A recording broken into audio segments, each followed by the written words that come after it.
আসসালামু আলাইকুম। এটার নাম হচ্ছে বাদাম টানা। এটি টাঙ্গাইল জেলার একটি অন্যরকম খাবার। এই শীতের মৌসুমে এই খাবারটি এই এলাকায় খুব চলে। এটা হচ্ছে গুড়ের উপরে বাদামকে বসানো হয়।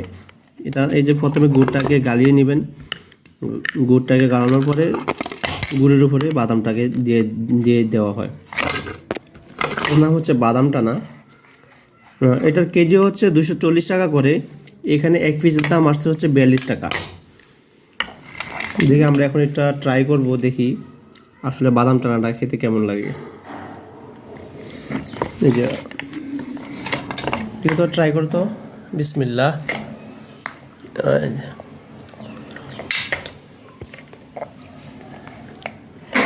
যা আমাদের বাদাম টানা অলরেডি ট্রাই করতেছে আমাদের হাসনাইন।